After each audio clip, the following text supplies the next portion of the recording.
Plenty of enticing matchups. Perhaps the most enticing, Atalanta and PSG, though PSG's chances taking a big potential nosedive. Kylian Mbappe leaving the French Cup final on Friday with an injured right ankle. The club says no ligament damage, a serious ankle sprain. The latest reports he could miss 10 to 15 days. Atalanta PSG scheduled for August 12th. For more reaction, we welcome in Gab Marcotti, Shaka Hislop. Gab, stop me if you've heard this before. PSG loses a superstar before the meat of the Champions League. It truly feels like deja vu.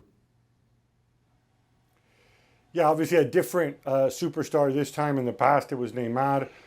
This time, it's obviously Kylian Mbappe.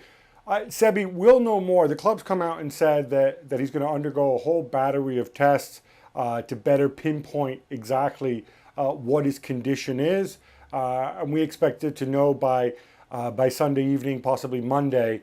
And then at that point, they'll have a much better idea whether it's going to be viable to go and have him out there and what condition he's going to be in. I can't expect, if it is 2 weeks, as we've been told, you are right up against it. But, it's going to be a question of him, of how much fitness and how much time he is laid out, I think, more than anything else. Shaka, 15 days from today, August 9th, August 10th, depending on how you cut it. As we said, the match scheduled for August 12th. Look, as the former player in this panel, is it realistic to expect him to be back and to be functional in that short a time? Well, if it's just a sprain, and obviously we're still waiting to hear, as Gab points out, how severe that sprain is. Yes, you could have him back. And in all honesty, all other things being even, you do expect Kylian Mbappe to be that affected by 2 weeks out. But that's all other things being equal. We are, and certainly French football, are in this rather unique situation, given the pandemic and the shutdown, and Ligue stopping play altogether, but for this French Cup final, and PSG resorting to having to play only friendlies, it throws up a whole different set of challenges for Kylian Mbappe and PSG that nobody anticipated before now. Before this shutdown, I thought PSG had as good a chance this time around of winning the Champions League, as difficult a proposition as that is for anyone. But then no league football, and now another superstar injury to contend with. And add to that, Atalanta continuing to play well. I just feel those odds are shortening by the day.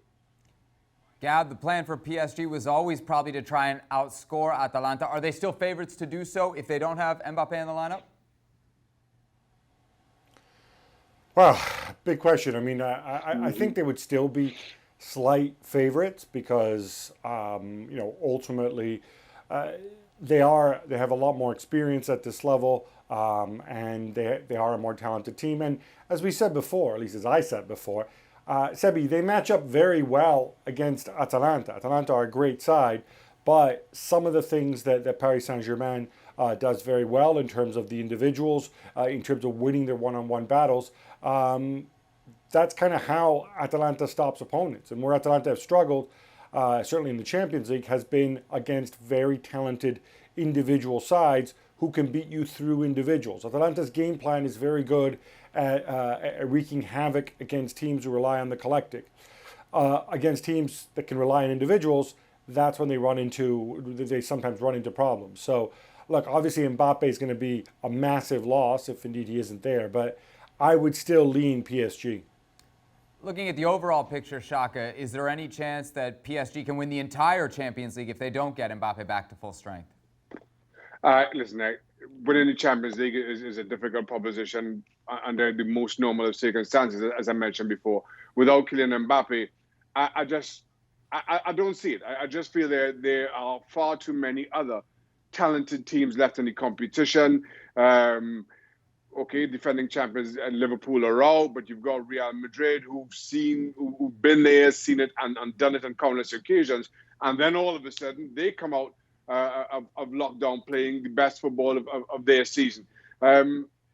It's possible given who they have. If I'm a betting man, I just don't. As I say, probably pre the shutdown, I think PSG were among the favorites, certainly among my favorites. Right now, they're a long way from it. Thanks so much for watching ESPN on YouTube. And for more sports highlights and analysis, be sure to download the ESPN app. And for premium content and live streaming, subscribe to ESPN Plus.